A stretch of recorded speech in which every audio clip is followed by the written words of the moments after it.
Hello, my name is Ross Richie, and I am the Chief Executive Officer and the founder of Boom Studios.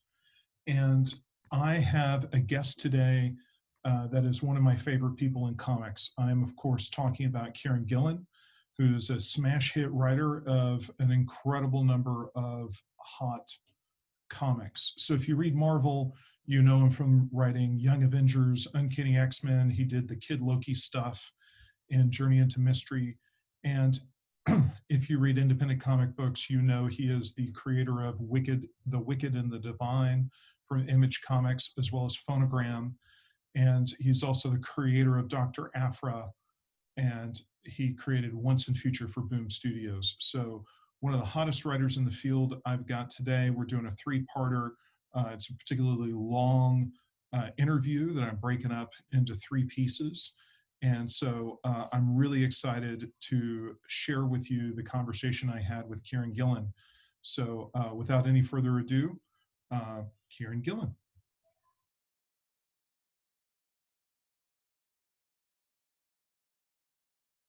That is a spectacular shirt, I have to say.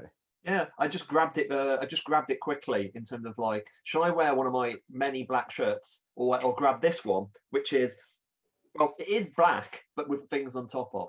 It's, yeah, I can't tell if it's navy blue or black, so that clarifies. But yeah. but the I bought this for. Do you know like Secret Cinema? No, I don't think so. Secret Cinema is this thing they do in London. It's sort of like a hipster film thing. And what they do is they rent out a large area and transform it into a theme area based around that movie, like an interactive role-playing game. Oh, wow.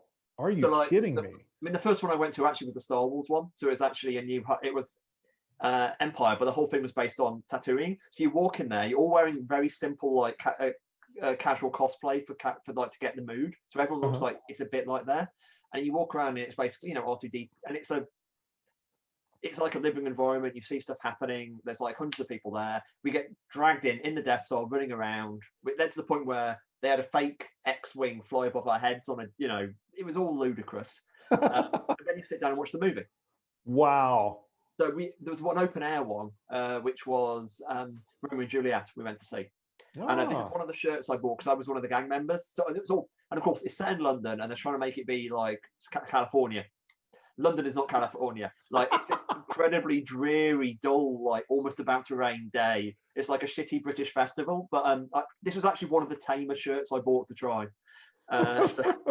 Okay, but I have to rewind, and I have to film nerd here for a second and say the Baz Luhrmann Romeo and Juliet. Okay, the as opposed to the Franco Zeffirelli, which has its own merits. But the I want to say the main song from that movie, it was When I Got Married, was the song that we played and we danced to. So awesome. That's a movie that's near and dear to my heart. I mean, Baz Luhrmann is an absolute genius. I mean, the guy's completely mind blowing. Yeah, it's beyond. So, the way I went with the Luhrmann one was because a friend of mine, she the first person I ever met off the internet in '97, she was an enormous we met on a My So-Called Life mailing list. Wow. Yeah, I was a big My So-Called Life fan. It's a great show. She was following Claire Danzig, and she ran one of the bigger like Romeo and Juliet fan sites at the time. Yep. This is like circa '97 or whatever it was. And the internet, you had to use a hand crank with the internet at that point. It basically was. Honestly, I hand coded my own sites in HTML. I've done it all. Wow. We'll do a little incursion, but I want to take it in order. But like, what year are you hand coding that site? I think I coded my first. I mean, I was online in '94 because I went to university in '94, and we were like pretty much one of the first years in the UK where we got given an email. So like immediately it was kind of like. It was all, and everyone had like 10 megabytes of stuff on the server. So I only remember I think I only actually properly hand coded something decent in '97 because I went to live in America for a year. I was living in Denver, and I slacked. Wow. I was working in a laboratory researching schizophrenia by dissecting human brains. Oh, okay. Now we're getting to the good stuff, and I'm going to ask all of those questions. I want to know all about that, so don't spoil it. But I'll give you a rejoinder. So I went to university in '88, and in 90, I want to say 91, I had a roommate that I was waiting for a call from Kieron, and I found Kieron very attractive, and I was anticipating a date, and one of my roommates decided to use the telephone to dial into this thing called a message board, and I still remember him explaining to me the concept, which is that you don't know anybody, and you go and you leave messages for people that you don't know. And I think this was so protean. I mean, certainly the Well and other things predate this, but this guy was not a nerd. And so the idea that he would have knowledge of internet culture to the level that he would be leaving a message that had any sort of like focus to it was beyond. So anyway, I remember very distinctly saying to him, why would you ever want to do that? That doesn't make any sense to me. Anyway, I got the Kieron call, just by the way. So it all worked out. I'm very happy it turned out. Actually, I had a mate of mine who had a modem, and it must have been 1990, because he was the one mate of ours who had a modem, and he was like the most techie guy we knew. So he was an internet pirate. He was completely stealing video games off online. That was the move, man. Yeah. I mean, I remember guys doing that in the 80s. You know, like you had to be in, though, you know, because I was never that in. You know, I was always sort of like the more casual, because I mean, the way that Doom was designed was it was sort of designed to be authorized to be pirated, you know. Yeah. So it was, the shareware model was, was a hell of a way to do it, really. Well, this is your strike zone. So this is that particular era. All right, so let's start at the start. So tell me about mom and dad. And another thing I'm really interested to know about is I have never been to England, and well, I'm not going to be one of these people that counts Heathrow as being to England. Okay. I've been in Heathrow so much, I know it like the back of my hand, but break it down sort of, relative to the different parts and sort of culturally what they mean and how they interact. I really love to know, what your parents do for a living and, all that sort of fun stuff. Well, I'm going to do my proper cross-leg sit, which gets me in the one thing about lockdown is, since you're so much in this chair, I'm deliberately sitting in different ways. So like, this is like much more my casual hanging out sit as opposed to, no, I'm working. I come from a town called Stafford. Stafford is a Midlands town. So Midlands is, as the name might imply, the middle. It's and that leads to us basically being as far away from the sea as it's possible to be on an island. So we've got that kind of vibe. Birmingham is the nearest city, which is kind of it's the second biggest city in like England, and no one ever remembers that, because it's an industrial power. It was an industrial powerhouse. It's very important in lots of ways, but it's also, how to phrase this, an interesting cultural whole. And I say that with all the love in the world. It's kind of, Birmingham always feels overlooked culturally.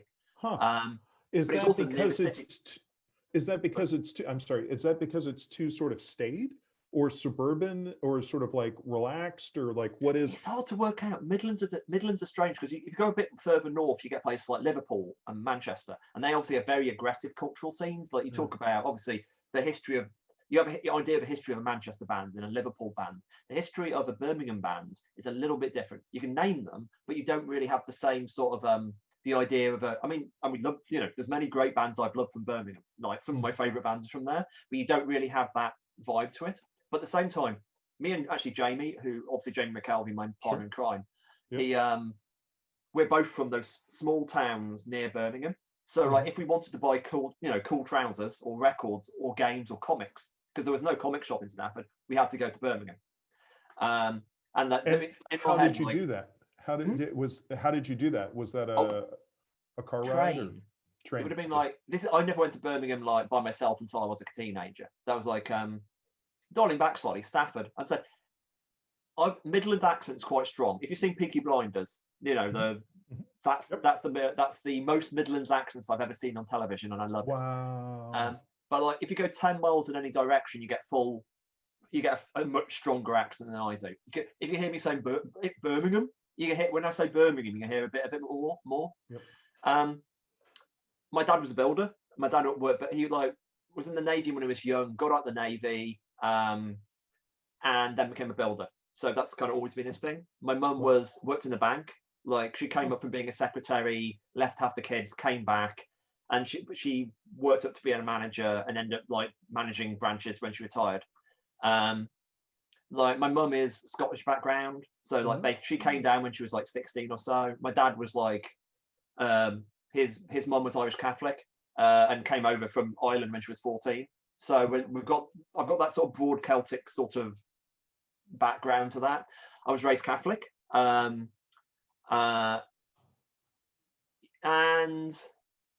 it's weird. It's like I said, Stafford never had a comic shop, so my kind of experience of like a lot of things were based around at a distance. My best friend I was the oldest child.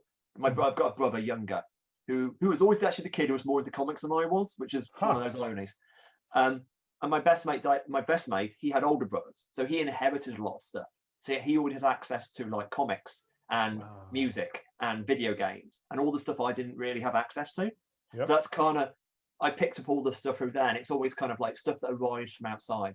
And Stafford as a town is boring. It's a really good place to raise kids, but boring. It's a classic boring small town. And expand out to the Midlands itself, like you could like Liverpool or Manchester or even Bristol are quite fashionable cities.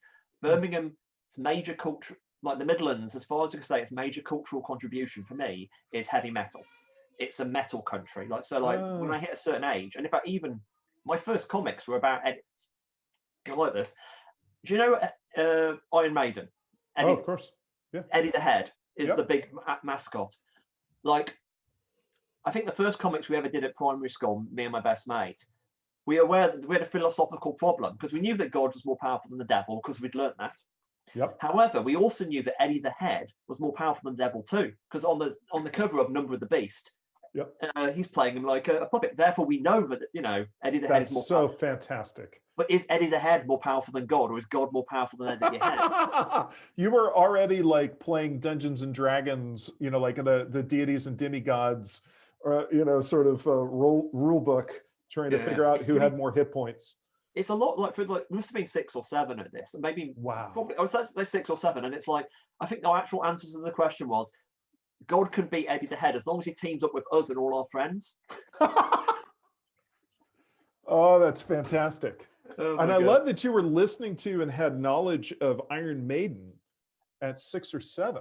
I'm not sure how much we've actually listened to it, but we definitely saw the album covers. Is that kind of like my best mate's brother must have had all the albums, so we saw them as these kind of older kids, the quote unquote cool stuff. The music always comes in from the older brother. It's always the thing that's like kind of terrifying that you see from a distance, and then you kind of get interested in, and then you start to kind of put your feet in the water. Like this is a tangential conversation, but growing up in suburban San Antonio, for me, the late 70s, early 80s, so like 2000 AD, and then all that metal coming in, that was the thing that completely blew my mind. And so, the people like us, Ad for Forbidden Planet, and the first wave of that dread stuff coming in, and then obviously Iron Maiden in that generation, and Judas Priest and all of that new wave of British metal was like utterly transformative. And I grew up in a pretty sort of suburban safe place, and so that sort of edge of I would say the Union shadow coming in with Darkness and Rage was certainly fascinating. But anyway, enough about me. Keep going.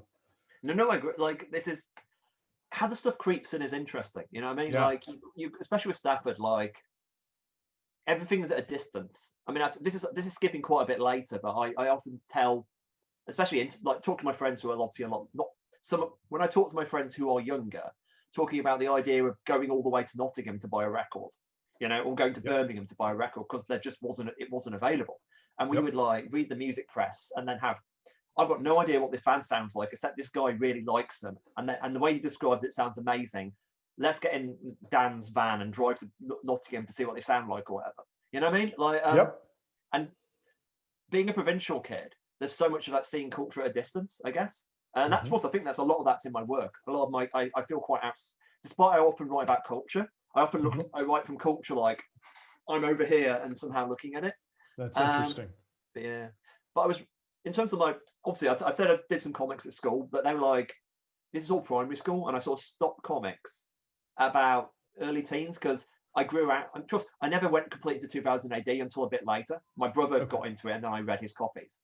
But I just drifted out of comics. But comics were always in the music press and the video game press, which I read because they talked. So I knew I should have read Watchmen. You know what I mean? So it was always like you would learn. Like I remember, like Usagi Yojimbo.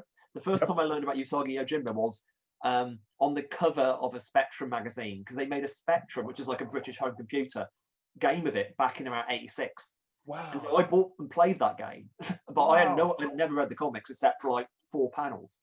But I was always, so comics was kind of out my wheelhouse for a while. And before then I was writing at school. You know, I don't think I ever, because it's one of the things where retrospectively you go like, how would you ever think you were going to be anything else but a writer? But, you know what I mean? But at the same time, the idea of, it was all a lot later. Like I was 19 when I felt I had permission to be a writer. In fact, I was a published journalist before I realized I could consider myself a writer. Wow. But the one I'll tell is there was a writing competition at our school, and everyone had to, like, not everyone, if you wanted to, you could literally just write a story and hand it into the head teacher. And our head teacher was a nun, because it was a Catholic school. Only one nun. And obviously everyone was petrified of her. And this competition, so I wrote a story for this competition, and I was clearly ripping off City of Thieves, the fighting fantasy book. And I handed her this big story. It's like 14, you know, it's like a significantly long story for like a 10-year-old or whatever. And then the head teacher stood up and said, okay, we've got all these competitions. You know, I've read your entries, and they're all quite bad. So no one's going to get the first prize. But we're going to get, since everyone, you know, since only so many people contributed, we're going to give everyone a prize. So, you know, it's the classic America, everyone gets, you know, it's that kind of kid getting a prize. No, we all got a prize because none of us were good enough to win. I love that. And I think I won the story for the longest, I think I won the prize for longest story. Well, and then there's those moments when you think about, it's just such a sort of an era where the way that you encourage people is you tell them that they all suck. You know, like it's such a specific mentality of like, you know, all of you are terrible and we're going to punish you by giving you all a prize. You know, there's just you know, there's another half hour in that sort of thinking. But I remember those days well. But so what I'm hearing, what's informing your writing at 10 is more video game culture. Yeah, like video game and role-playing game and fantasy and like I talk about, like, obviously my fantasy book with 70 Hands is explicitly me wrestling with my relationship with Tolkien. Like I came to those first kind of things, like relatives who lent me Tolkien, and the interesting thing, of course, is I came to Tolkien both for obviously the books, but also I came via video games. Like my founding video game was a text adventure version of The Hobbit, which was absolutely my entry into games culture as well. So like, so they converge. Yeah. As in almost like my idea of Middle Earth exists outside of any individual object. Like it's a hologram from all these things together in my head. Whatever counts as Middle Earth for me is that. So that was enormous and foundering for me. What is your I mean, you know, if you want to say I've explored it through die, I get it. But you know, what is your relationship with Tolkien? I mean, it's like I went for a long period of being quite angry at him because I was very, like the problems in Tolkien and the problems of stuff like, you know, if I was in Middle Earth, I would probably be an orc. You know, in other words, it's basically, it's so hating about industrial society. It's hating about the idea, basically, you know, a certain kind of poor person who, like, it's very pro a certain kind of poor person who knows their place, but it's very against the idea of like the unwashed poor, etc. In like, it's so against Birmingham. And it's obviously, my classic line is, you know, elves are basically like, if Nazis were right about there being a master race, it would be the elf.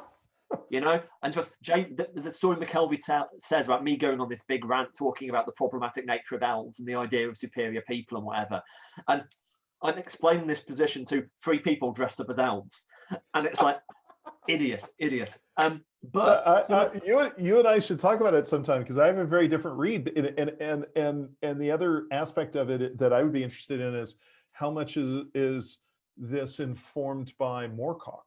No, absolutely. It was actually, I came to Moorcock later, but it's very much like people who get angry with Tolkien after, there's enough of us. However, that was kind of my take, and I sort of, how to phrase this, since I think it came to comics later, I get a bit like, there are certain comics I feel that are driven by Oedipal rage against older creators, and I kind of roll my eyes at them. It's a bit like, because I don't feel that, because I came in as an adult. Most of my kind of like relationships are adult relationships with the work. And then I was writing Die, and I realized, oh, you're full of it, Kieron. Obviously, your Oedipal stuff is at Tolkien. And then when as part of Die, I studied Tolkien extensively. I was reading about I read biographies, I was reading a lot of stuff around the work. And I kind of like end up seeing Tolkien as a human being. The idea that obviously, if you move to, your dad's died, you moved to England, your mum dies, and everything connected with Birmingham's awful. The only happy times you have are in the countryside. Like when you start seeing Tolkien as a human, you go, oh no, I can see, whilst my take might have truth to it, I can also, this is why I can see absolutely why someone like Tolkien was driven to it. So, Die's been quite a lot about forgiving that, as no, he was a human being, dude, just because he was you're angry this was formative to you, you need to let that go.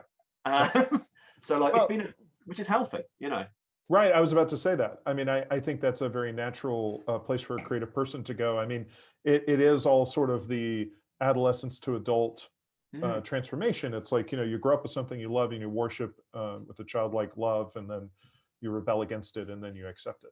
Yeah, exactly. And it's like, one of the few things I like about being older is perspective is I remember being young, being quite angry when people talked about, oh, when you're old, you'll have perspective. And I took that to mean, when you're old, you know better. But for me, perspective is, I have seen stuff at different times in different points of my life. Therefore, I'm aware of all these things having been true in different ways and all that. And the idea of, I have been so many different people now, it gives me more places to stand in and seen from. And that sort of perspective I love. Like, it's beautiful. That makes me more, I hope it makes me more caring and empathetic, and like less likely to be an awful person. Well, if you can have the self-awareness which you're exhibiting of like being able to go, I know I find myself many times going like, oh, I used to be that guy. Absolutely. And if that doesn't make you be mean to that person, sorry to interrupt. No.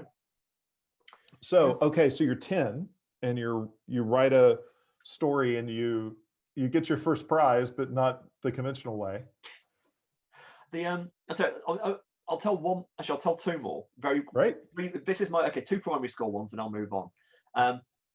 I took my mum to San Diego Comic Con a few years ago when we were like guests. So my mum, like after my dad passed, my mum said, "Kieron, I want to see what you and Jamie do." Wow. Getting that kind of like aware that I want to ask for things now because stuff can end. So we said, okay, if you're going to go to one con, you're going to go to San Diego. So we took her there. And since we were like doing a spotlight panel, we got her on stage. And so people asked questions. And my mum is very funny. It's like one of my favorite memories is her like giving, I think Fabio Moon a piece of her mind over breakfast. Oh my God, that's amazing. Fabio the night before had kind of been quite downplaying who he was, And then like I took her to the Eisner. Obviously they get an award, and she's like, oh, he was lying. So funny. It sounds like he earned it. It was a joy to watch. But she told the story about like a story I wrote at the same time. They stuck on the wall that made her and my dad cry. And the story is basically it's a first person story about a fish, and it's a baby fish, and it's swimming for the ocean. And then you realise that this baby fish is looking for his mum, and he can't find his mum. And the story continues. And then you realise it's not a fish actually. It's actually a baby whale. And then you realise the reason why it can't find its mum is because its mum's been shot by a whaler. And the fish, and then the story ends with the fish swimming through the waters forever, trying to find a mum who isn't there. And that's like, what was wrong with that 10-year-old? I'm gonna go cry now. Yeah. So like, that story is one of those things that Mum said this on the panel, and obviously the entire room was shocked. And I immediately, I'd forgotten that story, and it's like, oh right, that's 100% a Kieron Gillen story in terms of like, oh yeah, it's bad, and now it's getting worse. I must have always been grim. I have to say, appropriate for a man who goes on to have a huge hit series called Die. Exactly. Like, it's you do think about like how much is just what your emotional palette is just there. You know what I mean? Yeah. And the third one is actually the first. I think it's probably the first comic I sold, because I was always quite entrepreneurial. So I used to like do fanzines and sell them on this like. Well, you gotta, like, after I get this story, you gotta go back and talk about, now you're talking to a publisher, right? So you gotta tell me how you enter the world of fanzines, but go ahead. I'm sorry. No, it's like they all sort of tied together. It's like my sort of fanzines were like my very earliest ones. Like me and my brother, we just wrote them all out. So we had no photocopier. So we made each one an original copy. And obviously they got, by the third one, they were unreadable, you know, and we sold these on the street. That was just what we did. And I've done that. There's a variety of zines all through my life of different stages. Wow. But the first comic one I did was very clearly, I mean, the one comic I haven't mentioned, which is important to me as a kid at school, was the Transformers comic, the Simon Furman mainly, and they were like enormously influential to my generation of like writers. Yep. And I love those comics. I love them so much. And I did this book. I wrote like and drew an entire issue of this comic, awfully, because I can't draw. And it was basically about a group of new Dinobots. So the Dinobots make a new group of Dinobots, and these Dinobots can also combine, which is a pretty good idea. And it took them like 30 years to actually do that. And of course, I only had one copy due to not having a photocopy. So I rented out around the school. So like, and I made like, I think it's like, I remember it something being like £1. If it was 20p a night. So, and I remember making something like £1.73, which I can't believe I found like 7.5p, you know, like 8.5 people to actually rent this book. You gave someone a discount, clearly. Yeah, there must have been something going on there. But the problem is that I had to, you know, Transformers have a symbol on their chest. Yep. And I had to work out what symbol to use. And I suspect this is actually the influence of Iron Maiden. But so I just did a squiggle like this, and I'd failed to realize I'd just drawn a pentagram. So all these robots had satanic pentagrams on it. Now the headmistress discovers this, goes to the headmistress, and like we had to actually, obviously the comic was confiscated. I had to give all the money to charity, and I presume this comic is somewhere like in the Black Library in Rome now or something as satanic work. So I fought the censors even at a very young age.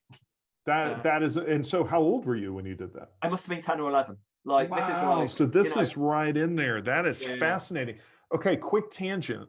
And so what do you think gripped you about Simon's work with Transformers?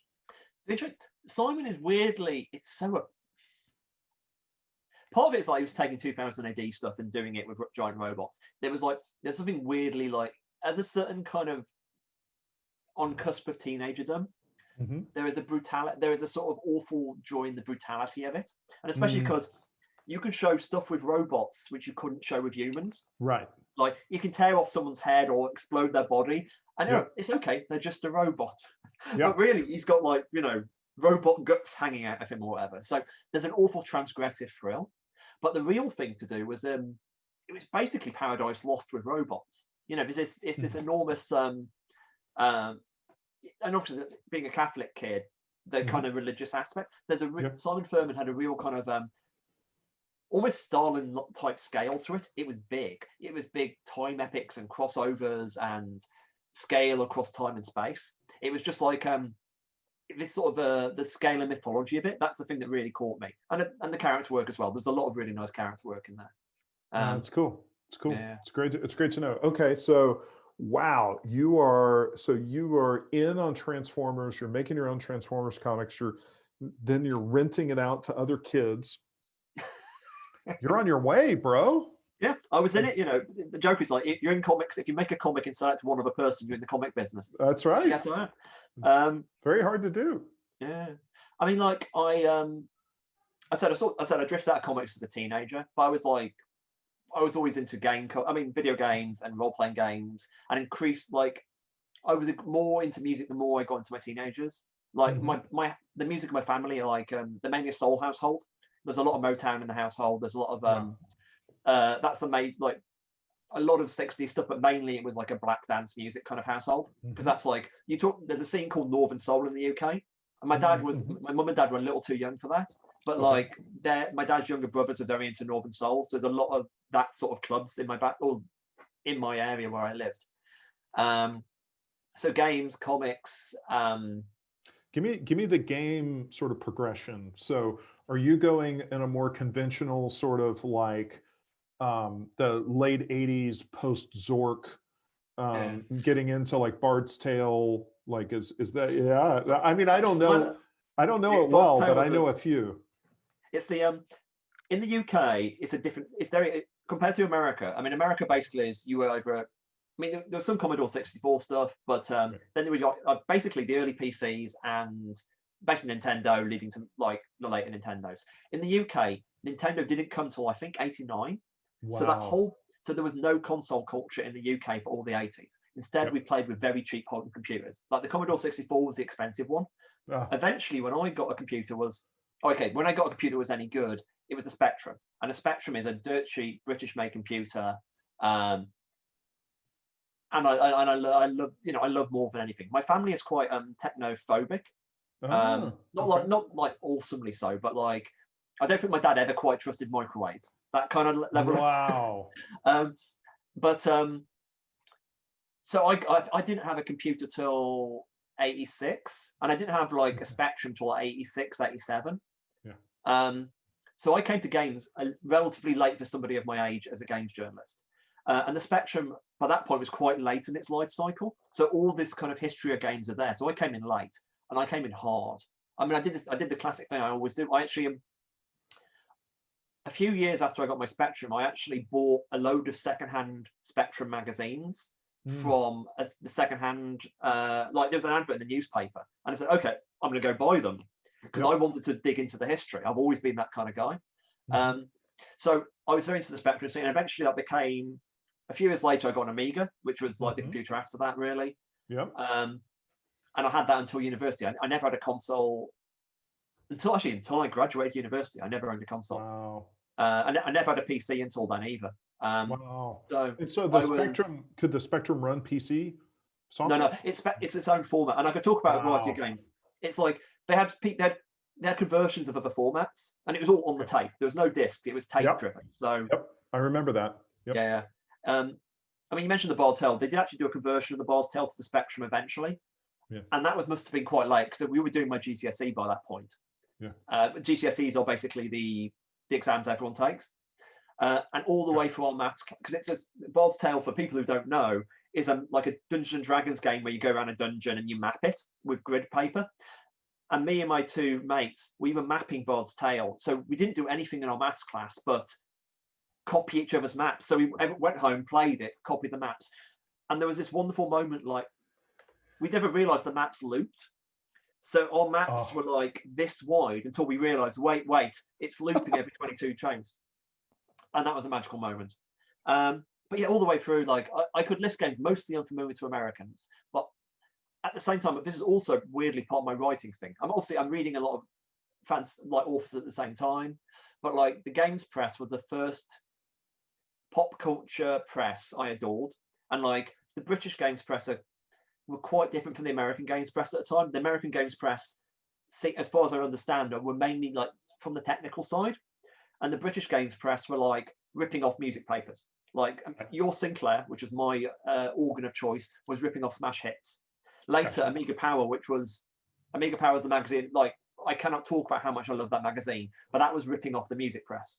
And like basically the idea, these weirdly florid, playful, funny, autobiographical writers just throwing their brains on a piece of paper. And for me, finding them were like, oh, these people are talking about culture the way I feel, but I cannot express. I mean, I always remember like when I was like 13 and reading a Duncan MacDonald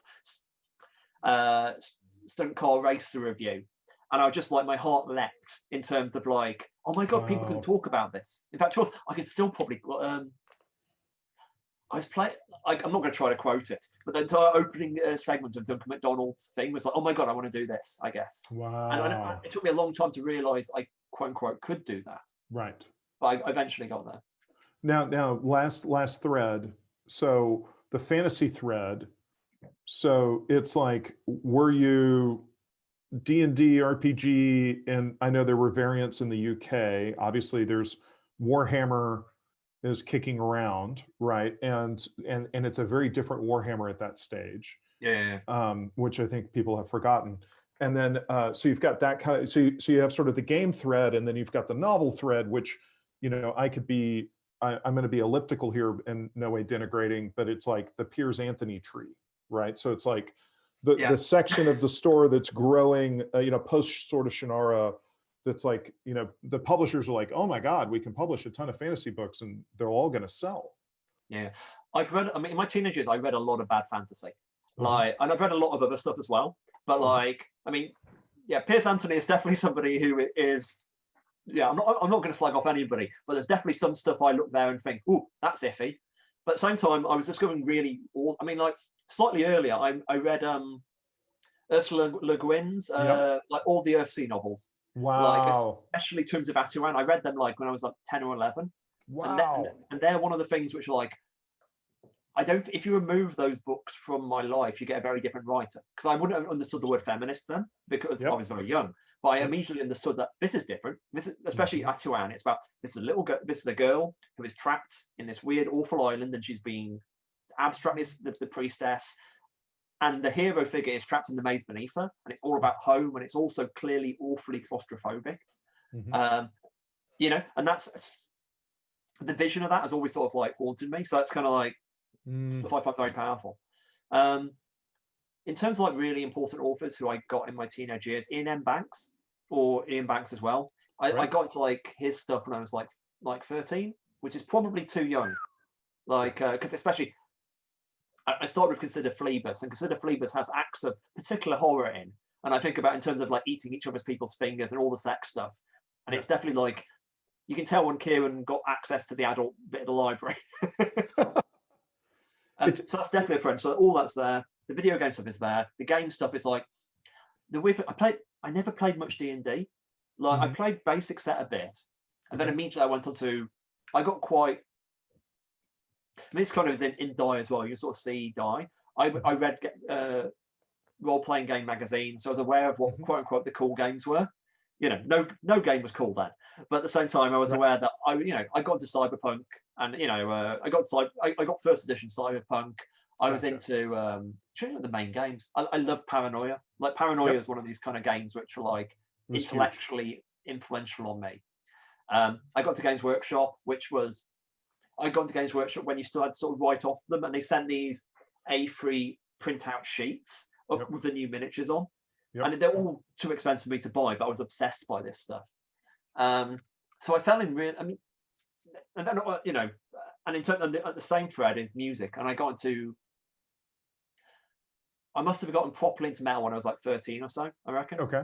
Like, and then that's when I probably started wearing black. Like, and that amped up a bit. And I was probably a metalhead till I was about 16. Which is sorry, the context for being a metalhead at this era, you know, was sort of social kryptonite. You know, it was like it really differentiated you, and you know, especially in school, your friendships, the people that were willing to take a chance on somebody who was wearing all black, and you know, and it's fascinating because within, you know, I think 5 to 10 years later, that social dynamic in school is completely different. Yeah, I mean, at the same time, it's just different in the UK as well. Like, I mean, you know, the classic, you know, the American, the moment in an American high school movie, we get the pan over the dining room. Like that's not the same. You know, that the very strict stratification in school just isn't there as much. Like, I mean, it's there in different ways, but it's definitely a little more amorphous. I mean, I never felt myself like. This is the thing that I've often thought this. I've always been surprised I was not bullied more at school. And I wasn't in it. You know what I mean? It's like, and I think back and I think, why wasn't I bullied? Like, obviously you had some stuff, and you got into all, you know, the school stuff, you get in trouble. Like, but I have no real, until like near the end, there's this one kid who really hated me in the final year. And like, but that was very different.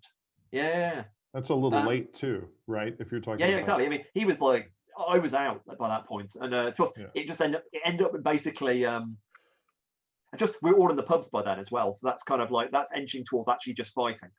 I love that context. It's funny because my experience was the full John Hughes. Yeah. It was everybody's particulate, like one of my social problems was I was playing, American football, and I was an art kid. So I drew and I painted, and, I made good grades. And so I just had all three of them hated me equally. You betrayed us all. Yeah. I mean, I had no country. It was the art school kids definitely didn't want to see a jock painting. That was not a good look. And It's and in my 20th high school reunion, one of the football players got mad at me and said, "Ross, always with the $20 words," And I was like, "Wow, it's been a long time, brother. You've been holding on to that for a long time." What position did you play? Oh, I was the center. Do you know the position? Okay, so the way that we ran our offense, and this is a bit more indicative of kind of more sophisticated offense, is the center was the quarterback of the line, right? So I had to call everybody's blocks. So that being the honor student helped, because we had these giant behemoths on the line. And some of their biggest problems was being able to remember what the damn play was, because they just didn't have a lot of software running at the time. So anyway, sorry. No, I was briefly, I was into American football for like 2 years, 86 and 8. American football crossed over to the UK 86, 87, like that Chicago Bears year. And I followed football quite closely that period. Wow. Chicago Shuffle. Yeah. My teams were Seattle and Miami. That's amazing. Well, that's the Don Shula. The funny thing, I'm not very conversant in NFL, but I do know those references. That's amazing. All right. So anyway, enough about American football. Back to the UK. So here you are. So you've got fantasy influences, and you've got the novels that you're navigating your way through, and then you've got the gaming, and then you've got the computer gaming on top of it. And so, and you got the music and the music journalism influence. So this is a lot of tributaries that you're navigating through here, because growing up nerds, there's usually one or two being really strong is unusual, and you've got a lot of strong tributaries here. Yeah, I mean, it's definitely like there's been times in my life where one has been stronger than the other, and it's always it's a flow, and you talk about it.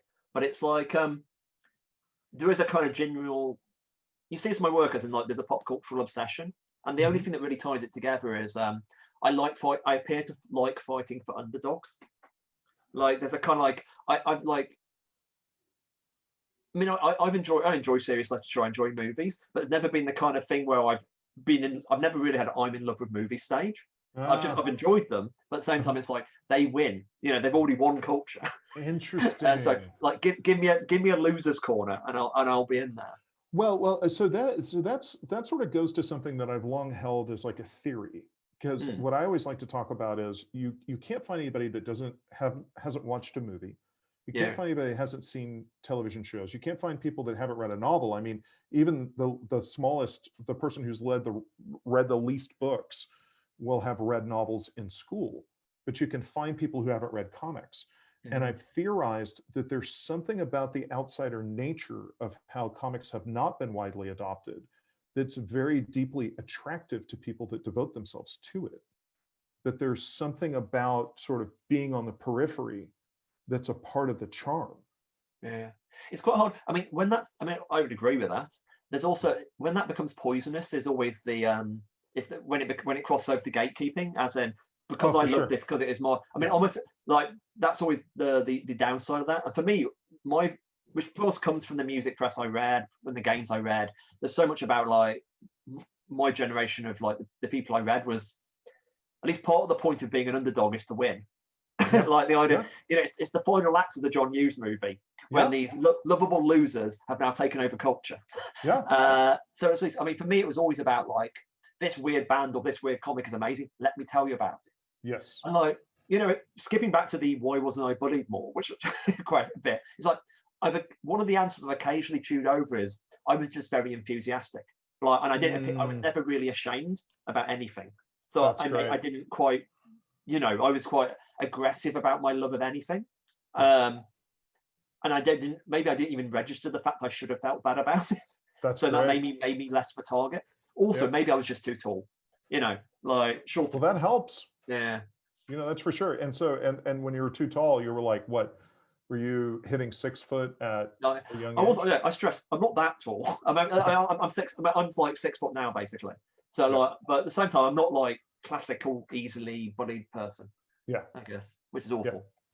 So, all right. So here we have the different tributaries. And so as you're getting out of what would be the UK term for high school? High school. Yeah. High school. All right. Sorry. So now you're making the transition. You're thinking about university. Yeah. It's like I mean, it's weird. It's like one of the weird things at university is that I went there, but I sort of always thought I would end up going there. And my background is very strictly working class. Like no one from my family had gone to university before I had. So like why I assumed that it'd be something I could do is also a bit weird. Like the idea, you know. So that's great, because that like one of the ones that was in the back of my mind was, how are mom and dad processing this? Yeah, like the story. Actually, here's a random story. My dad, the second he discovered mum was pregnant, bought a how to play football book. Wow. You know, and like, before he even knew it was a boy, he bought this how to play football book. You know, as in, sorry, I say that not that girls can't play football, but Sure. the gender in the 70s would have been like that. Yep. And he gave it to me, and I loved that book. And I'm sure the message I took from that was not that Dad wants me to play football, but Dad wants me to read books. I fulfilled your desires, Dad. I have become the writer of books, thanks to your desire to buy books for me. It's like my mum and dad have never been anything but really supportive. That's kind of like they've always been, which is, you know, my mum and dad amazing people. And like my mum's still an amazing person. My dad was an amazing person, and they've been very supportive. And it's always kind of like what on earth did they do to get such two weird children in this way? Like, so they're not weird in any way? You don't see vestiges of weirdness? Yeah, I mean, like, yeah, it's quite nice. I'm trying to think anything.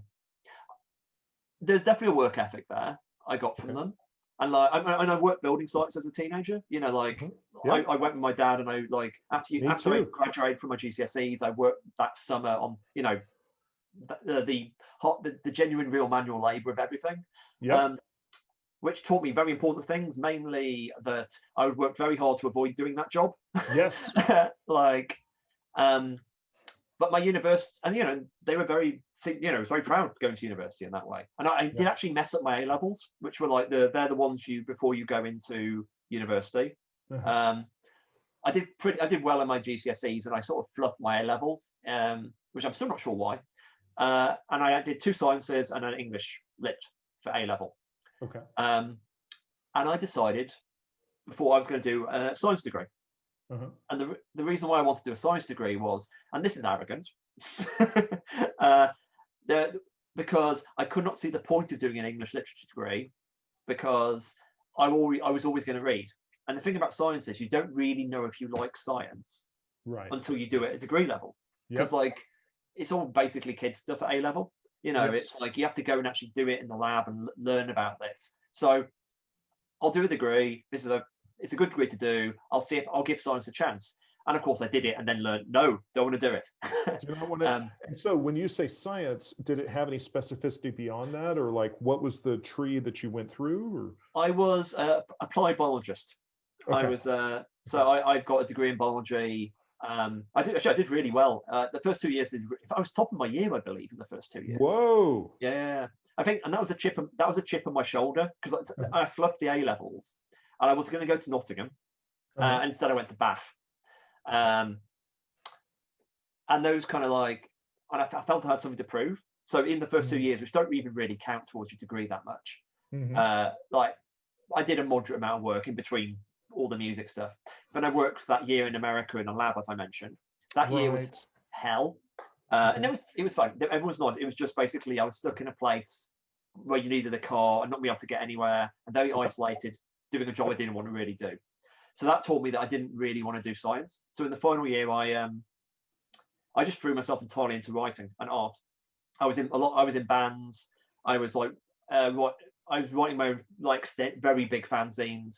I realized I wanted to be a writer, and I sort of realized since I had no qualifications, I would have to work especially hard. Like my degree dropped from a first to a 2. I dropped from a first to a 2-1, which is a good degree, no problem with that. But at the same time, I was aggressively, I've got to work out a way to be a writer now.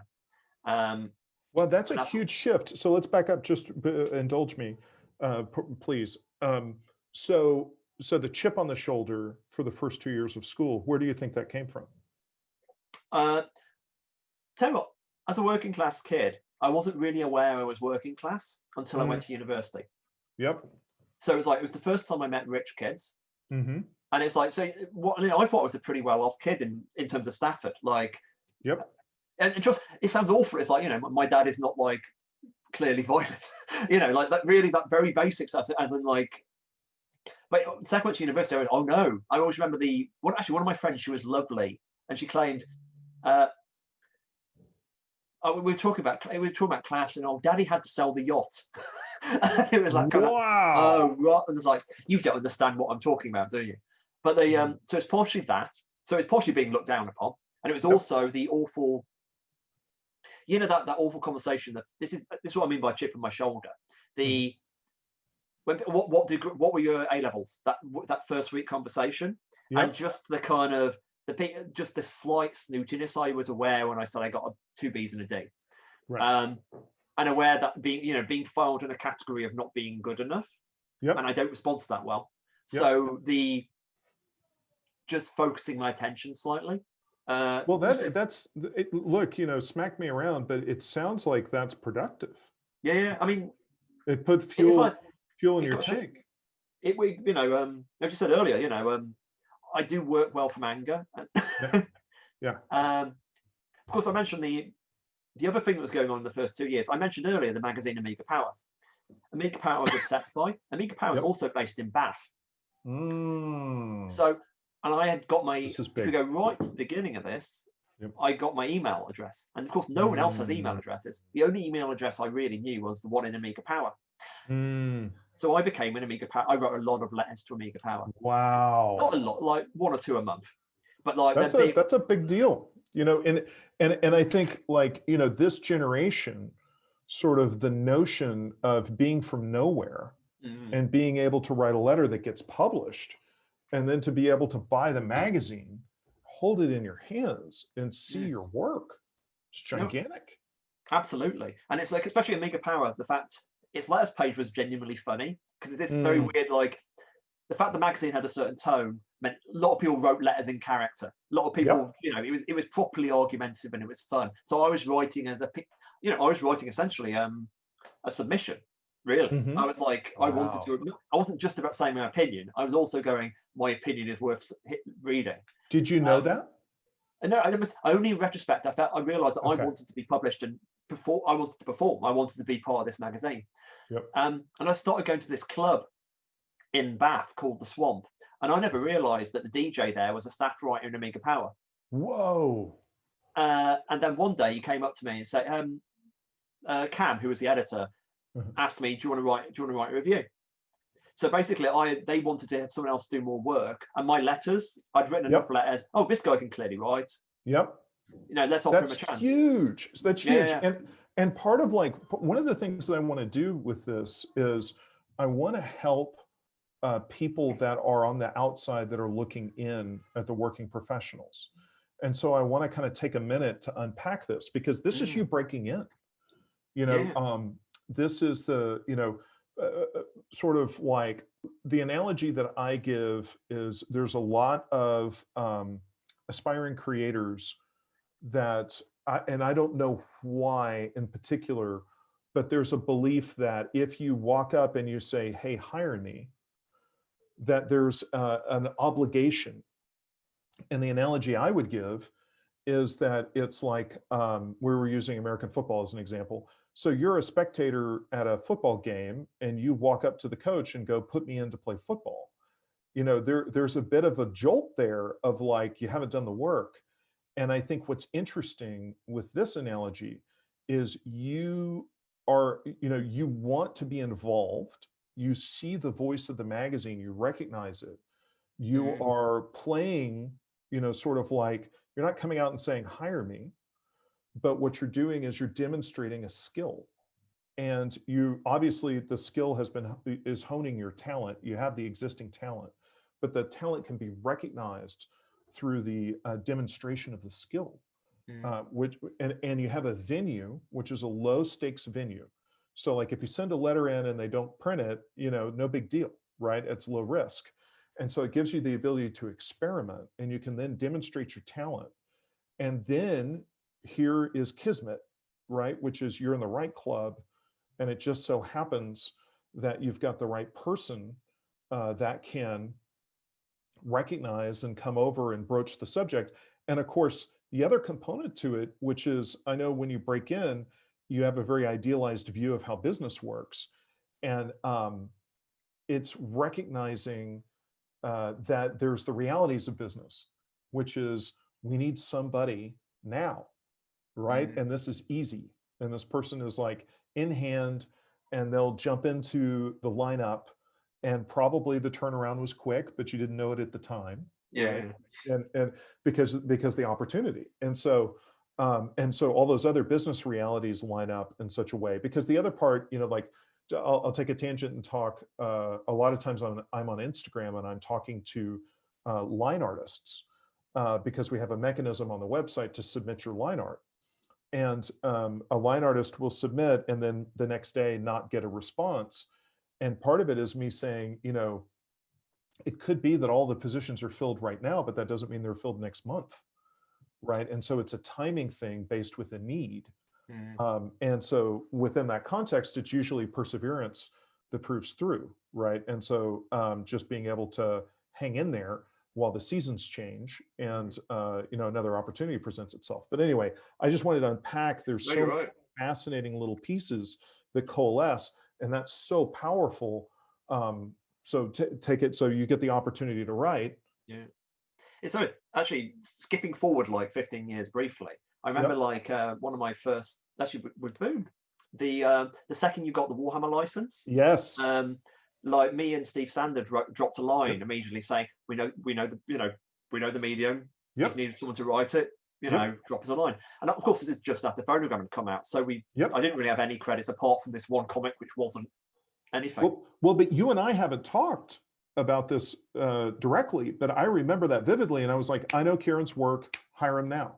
And it was the important thing was it's a year down. It was like about a year down the line. It must have been, but before that kind of because it was towards the end of you having the license. Yes, I think. So I sent the mail. Then there was a gap of months, and then it was literally a mail saying, "Hey, do you want to do it at Mini?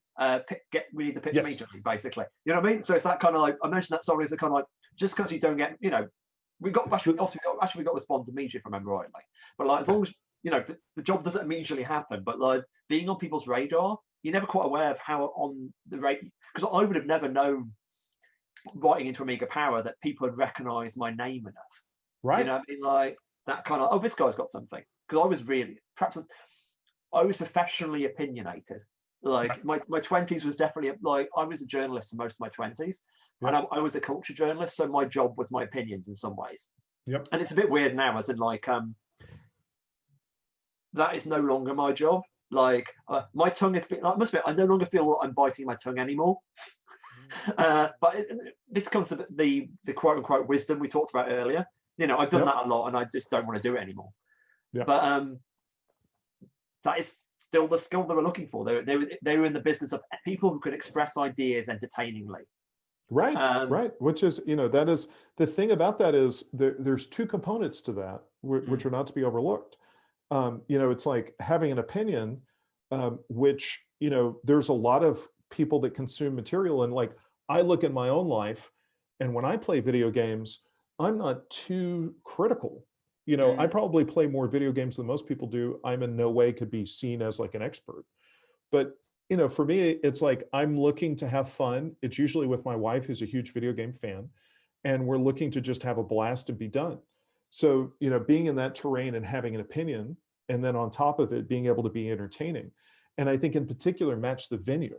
That's a key, is there are, the example I would give you is the amount of submissions that we get that are superhero material, without understanding that, if we're going to do superheroes, Mark Waid's Irredeemable, which is blowing it all up, is really sort of the mode. And so looking at what venue as a creative person you're submitting into, I mean, you being a huge fan of the magazine, is the key, as opposed to just going out and to have, you know, sort of shotgunning a wide variety of different publications and sort of showing up in the wrong place with the wrong tone.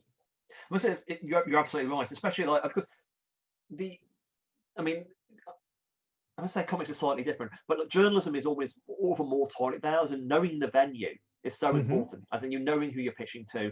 I say this to like when people come to me to advise how to pitch at different companies, and it's like, okay, which editors do you actually like? And yes. You know, that kind of, as in which editors work, do you think who publishers work like you?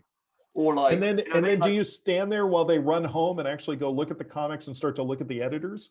Because I think a lot of people don't even look at that twice, or even exactly. put the this pieces is the sort together. of knowledge you need. And in the case of like I read a lot of magazines in that period. You know, I think I definitely saw, at that time was attracted to the monthly. In fact, it's very weird that comics in some ways, at least the comics I write, almost tickles the same urge, as in almost every month you're going to get a new one of these. This monthly object of culture, I find that there's something quite appealing about that to me. But like, this is a good example. I knew Amiga Power very well. Like, it was obviously I described myself as, I only did like, just I paid my way through my second year at university from my Amiga Power work. You know what I mean? Wow. Like, I became a regular like monthly tips writer, so I was earning like about 320 quid a month from Amiga Power, like, which is nice for like writing about video games. You could have been done there. That's pretty much every single fanboy's fantasy. I know. I live in the dream. I joke is my wife's. I'm not really allowed to speak to some of her nephews, because like, my career path is not something they're allowed to hear, in terms of, oh yeah, I wrote about video games until I got bored, then I decided to write comics instead. Like, that's not a career path. Like, that's not the, you know. It's, you know, I'm always reminded of Mark Waid has that joke about the minute that you figure out how to break into comics, comics goes and fixes that wall to make sure that nobody else can ever break in that way again. And I think there's a lot of truth to that. And that's like something I want to talk about, that people understand, is that every professional seems to have a different way to break in, but we'll get to that later. But